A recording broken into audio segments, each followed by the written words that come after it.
Imagine this. You're a caveman standing in front of a wild boar the size of a small car. You've got a rock in one hand, a spear in the other. You throw the rock, miss. You jab with the spear. The boar runs faster than your grandma chasing a chicken. Frustration builds. At this exact prehistoric breaking point, some genius caveman must have thought, what if, instead of running at the boar, I make the weapon run at the boar? Pause. Yes. Welcome to the idea of the bow and arrow. Now, before you roll your eyes and think, oh great, another caveman story, imagine brushing your teeth with a rock. That's the Stone Age version of self-care. Welcome to the prehistoric gym, no dumbbells, just logs. And when it came to hunting, it wasn't Netflix survival shows, it was either eat or get eaten. And trust me, nobody was out there doing intermittent fasting by choice. The hook here is simple. Cavemen weren't content with throwing stuff and praying. They wanted precision. They wanted speed. They wanted to look cool in front of their tribe while saying, look, I can kill dinner without running a marathon. And that's how the bow was born. Not with blueprints, not with PowerPoint slides, just raw frustration, desperation, and a caveman with too much free time. Picture this, a hairy dude tying a bent branch with a piece of animal gut, pulling it back and almost smacking himself in the face. Fail after fail, laugh after laugh. But in between those fails, a miracle happened. A stick plus a string could launch another stick further and faster than anything before. Pause. Cue the collective caveman. Oops. This wasn't just a hack, it was the Stone Age version of inventing Wi-Fi. Suddenly, food wasn't just for the fastest runners. Now, even the clumsy caveman who tripped over every rock could take down dinner. And here's where the humor hits hardest. Imagine the first guy to try it. He pulls back the string. Let's go. And bam, the arrow drops 2 feet in front of him. The tribe laughs. He tries again, bam, straight into the dirt. Another try, bam, straight into a tree behind him. But on the 4th try, the arrow zips across the clearing, narrowly missing a caveman's hairy butt. And suddenly, everybody shuts up. They just witnessed the birth of Stone Age sniping. This is what set cavemen apart. Before bows, hunting was cardio with deadly consequences. After bows, hunting was chess with sticks. You could stand back, pull a string, and boom. The irony. The invention probably came from some lazy caveman who thought, running sucks. Let's make weapons run instead. And thank goodness for his laziness, because it changed survival forever. So, in this first step, we're not just setting the stage for how to build a bow and arrow. We're diving into the chaotic, hilarious origin story.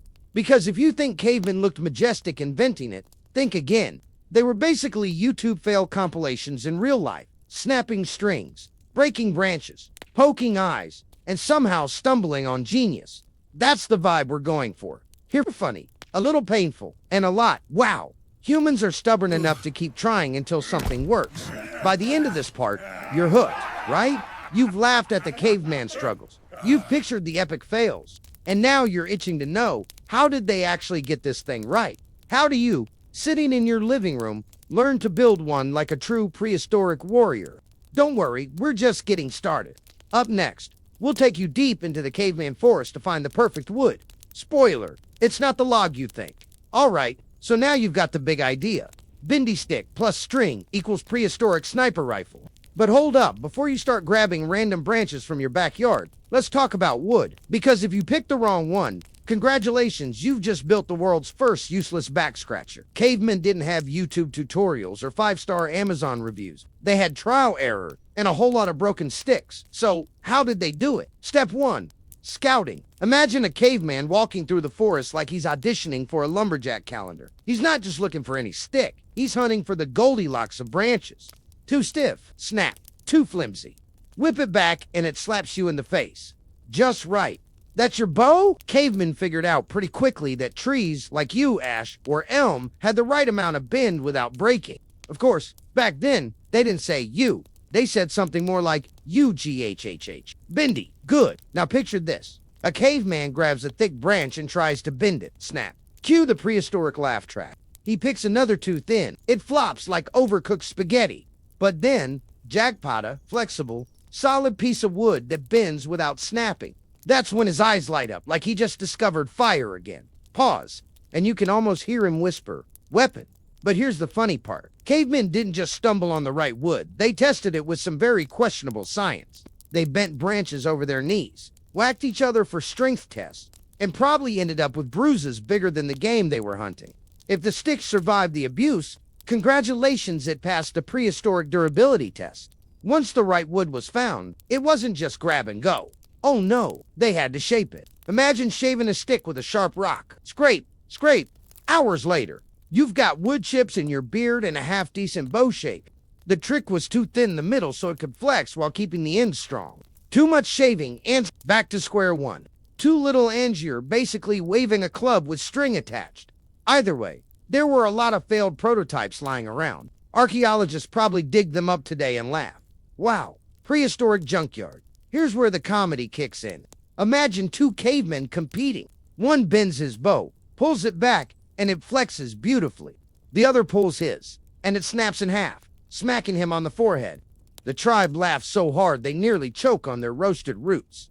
That's retention right there, because every viewer knows, deep down, we'd all be the second caveman. But beyond the slapstick, there's genius here. Cavemen figured out that wood wasn't just wood, it had personality. Some branches wanted to be tools, some wanted to be firewood, and a rare few wanted to be hit. Choosing the right one meant the difference between eating boar stew and eating disappointment. And this is where you get to feel like a caveman.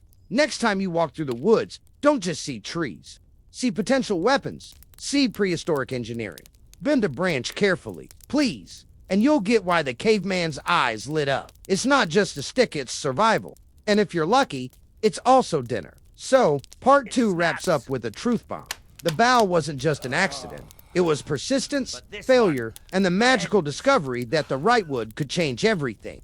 And now, with your perfect branch in hand, you're ready for the messy, gut-slinging, vine-twisting, next step, stringing it together. Because what's a bow without a string? Just a sad stick. That's what dot. So you've got your perfect piece of wood, flexible, sturdy, shaped just right. Congratulations. You're halfway to becoming a prehistoric archer. But here comes the tricky part. The string.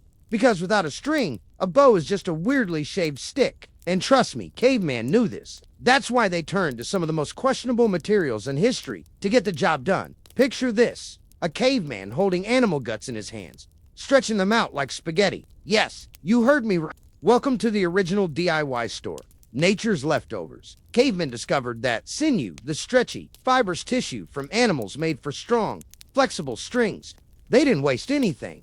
Meat for dinner, bones for tools, guts for weapons. Efficiency level, extreme pause. And you thought recycling was a modern invention, but guts weren't the only option.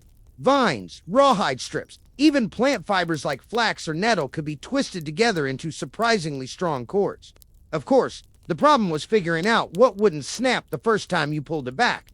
Imagine a caveman proudly showing off his new bowstring made of vine. He pulls back, the vine snaps, and suddenly he's holding two useless sticks while the tribe laughs like it's open mic night. Lesson learned.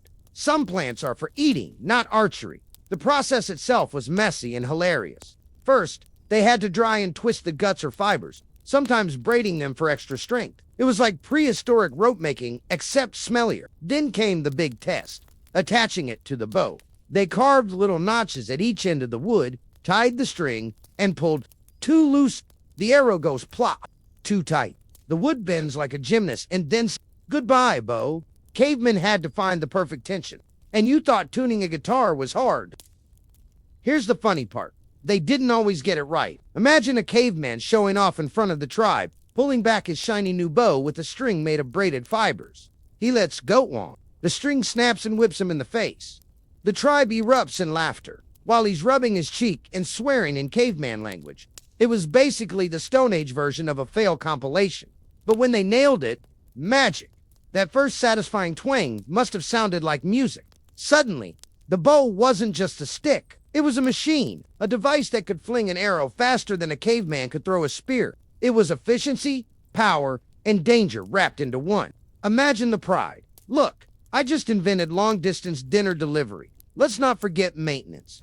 These strings weren't lasting forever. Rain, rot, sun, crack, too much pull, snapped cavemen. Had to constantly replace and retie their bowstrings, which meant every hunter probably smelled faintly of dried guts and vines. Not exactly Chanel, no. 5. But hey, it kept them alive. And here's where you, sitting comfortably, realize the genius of it all. Cavemen didn't just make a weapon, they made a system. Bow plus string wasn't an accident. It was hundreds of fails, countless smacks in the face, and the stubborn willpower to keep trying until something worked. They didn't stop when it hurt. They didn't stop when they failed. They kept going because dinner depended on it. By the end of this part, you're probably imagining yourself twisting some fibers, tying knots, and pulling back your homemade bowstring. You're practically one grunt away from being a full caveman archer. But don't get cocky yet.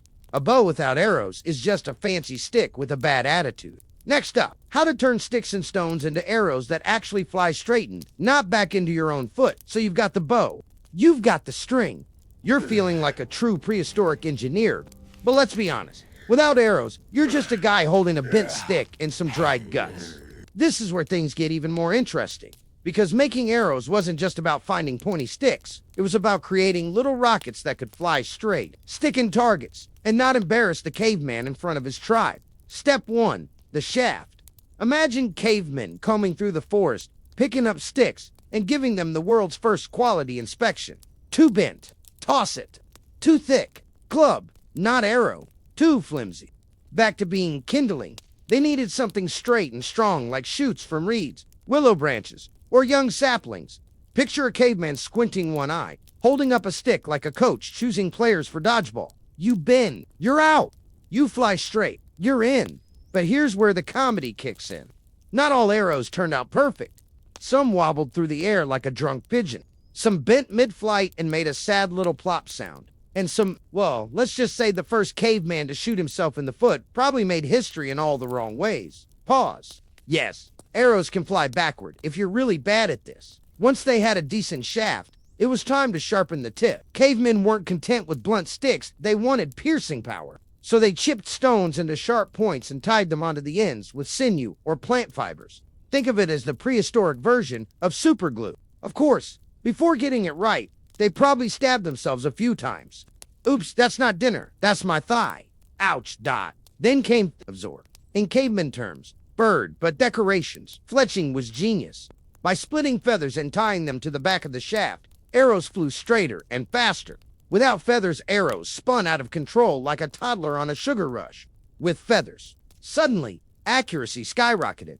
Imagine the first caveman to figure this out, probably after stealing feathers from a very angry bird. Pause. Picture the chaos. Caveman chasing bird. Bird chasing caveman. Feathers everywhere.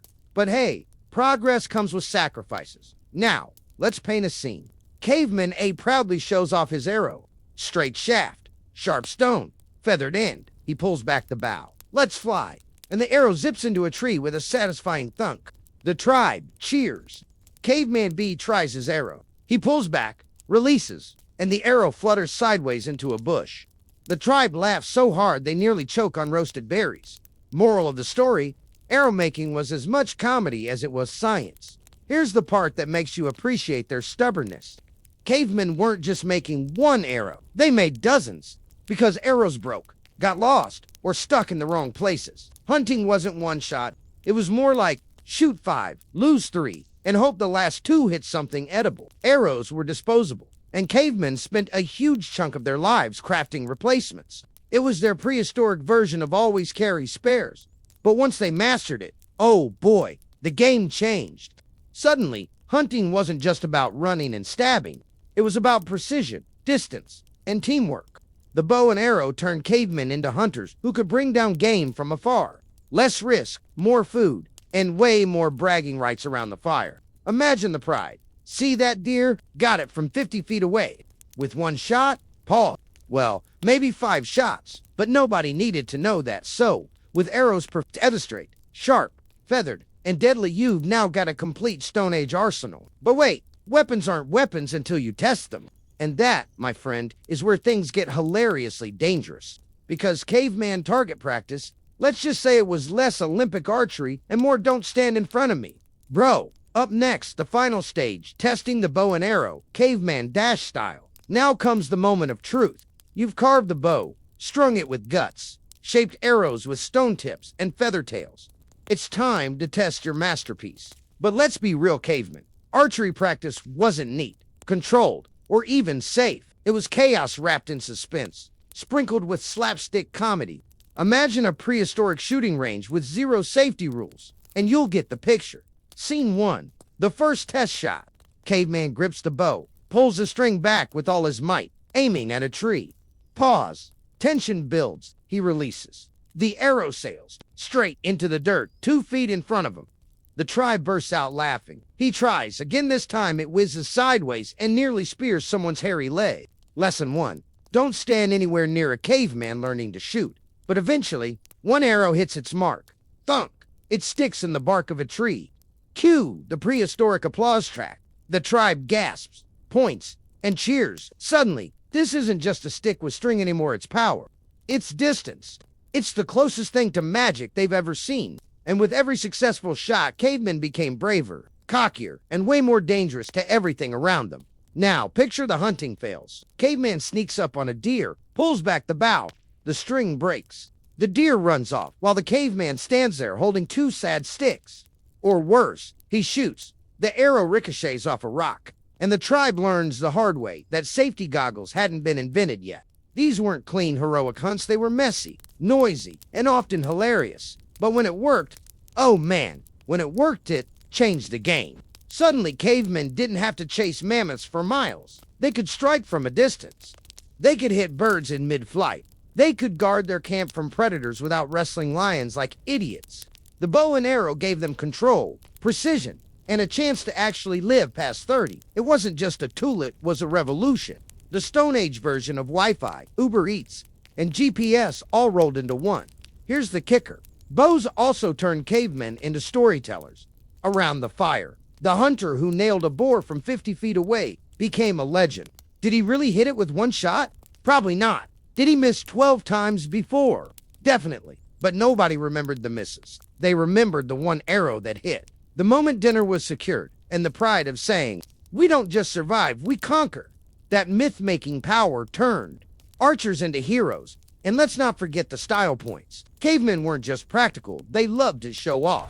Some decorated their bows with carving. Others painted their arrows with natural dyes. Imagine a tribe member showing up with a red-painted bowstring, acting like he just invented designer weapons. Prehistoric fashion meets deadly function. Pause. Stone Age, SWAG. So where does this leave us? You've seen the epic fails, the bruises, the snapped strings, and the arrows gone rogue. But you've also seen the moment of triumph, the invention that gave humans the edge. The bow and arrow wasn't just a hunting hack. It was the first real long-range technology. It gave humans distance, safety, and confidence. And it all started with one caveman who was too lazy to run after his dinner. By the end of this journey, you're probably laughing at the chaos, but also in awe. Because every modern weapon, every piece of tech, every long-distance innovation traces back to that one moment when a hairy dude pulled back a string and launched a stick into history. The bow and arrow prehistoric edition. Not perfect, not safe, but genius, all the same.